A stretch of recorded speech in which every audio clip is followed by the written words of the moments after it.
stay in the U.S. It's been 2 weeks since the mass shootings in El Paso and Dayton, and the FBI is expressing concerns over the possibility of copycat attacks. Just this weekend, 2 mass shootings apparently averted, officials arresting 2 different individuals, one in Ohio and another in Florida, both for allegedly making separate mass shooting threats. This all comes after another arrest in Connecticut last week. We have more in this report.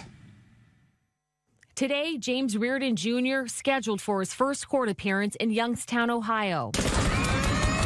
Police say the 20-year-old posted this disturbing video online, firing a semi-automatic weapon, sirens blaring in the background with the caption reading, "Police identify shooter of Youngstown Jewish Family Center as local white nationalist." This weekend, the FBI raiding Reardon's house, where they say they found a large collection of semi-automatic rifles, dozens of rounds of ammunition, a gas mask, and bulletproof armor.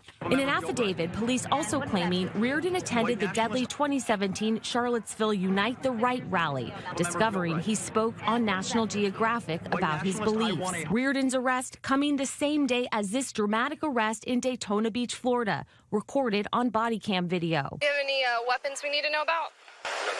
Another man police say threatening a mass shooting, Tristan Wicks, taken into custody after he allegedly sent a series of disturbing text messages to an ex-girlfriend. He talks about how he wants to die in his text messages, and when he dies, he wants to kill 100 people, and at least 100 people, and have fun doing it.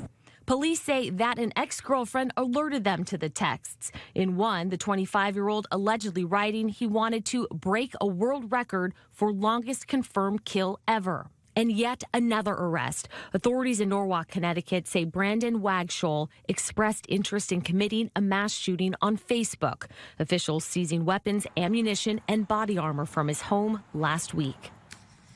One journalist who has closely followed neo-Nazi and white supremacist groups from Charlottesville and beyond is Ford Fischer. He joins us now from Portland, Oregon. Ford, it's great to have you back with us. So, especially from your vantage point as somebody who is so closely following these movements and reporting on them, what's your understanding of what happened in Ohio in particular? Yeah, so James Reardon is only 20, and he got arrested because online, basically, he was saying that he would want to shoot up a Jewish community center. I took a look at some photos that some people had of him in Charlottesville, and I compared it to my own footage. I found a total of 3 shots of him in my own work. And by the way, he would have only been 18 at the time that Charlottesville occurred. Out of my 3 shots, one of them includes Antifa macing him, which would probably be seen as a victory for the left wing now looking at it. But in the other 2 shots, he actually speaks. And in both of them, he uses the N-word. So this is someone who really attaches violence to politics, that he went to participate in Unite the Right, which was theoretically going to be sort of a political rally, but it turned into violence, and he sort of attached his racism to violence. In one instance, I have a shot in which there's a fight going on. He holds up a baton and he screams, "Come on, N-word, come on."